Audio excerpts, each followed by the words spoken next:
बस कुछ पल का और इंतजार। चुनावी महासंग्राम के पहले चरण में मतदान शुरू होने जा रहा है।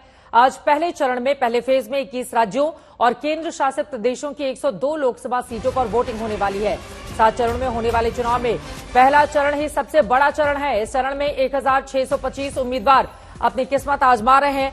खास बात यह है कि पहले चरण के साथ ही अरुणाचल प्रदेश और सिक्किम विधानसभा के लिए जनादेश भी मिलने वाला है।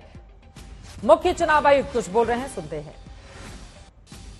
And enjoy the power of voting at the polling station. Press the button of the electronic voting machine there.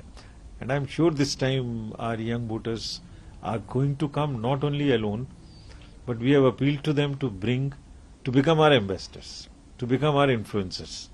Bring as many friends as possible, family members to the polling station. Enjoy that festival. Feel that responsibility of selecting your own, electing your own government. And so how would you ensure that people who are old age, they get their maximum rights of voting?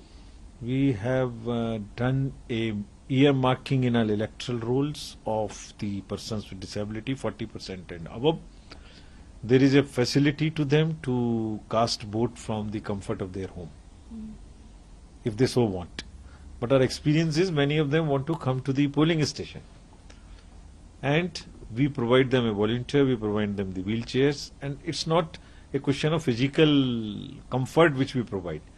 It's a question of giving them the due respect, the empowerment.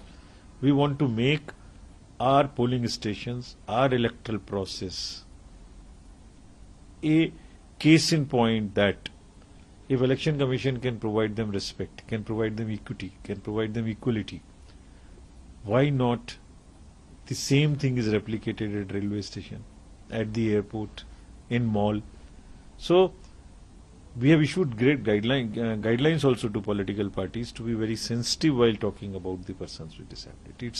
It's their मुख्य due. चुनाव आयुक्त राजीव कुमार को आप सुन रहे थे, जो 3 बड़ी बातें उनकी ओर से कही गई हैं। एक तो उन्होंने कहा कि 2 साल से लगातार हमारी तैयारी थी, आज मतदान का बड़ा पर्व है, ज्यादा से ज्यादा लोग घरों से निकले, मतदान करने के लिए आए। युवाओं से उन्होंने खासतौर से अपील की है, ये कहते हुए कि युवा हमारे ब्रांड एम्बेसडर बने। वो न सिर्फ खुद मतदान करने के लिए आगे आए, बल्कि अपने परिवार के बाकी सदस्यों को भी लेकर आए। और बुजुर्गों के लिए जो खास व्यवस्था घर से ही मतदान करने के लिए की गई है, लेकिन उनकी ओर से यह भी जानकारी दी गई है कि दरअसल वो आकर मतदान केंद्रों तक मतदान का हिस्सा बनना चाहते हैं, उनके लिए भी खास इंतजाम किए हुए हैं।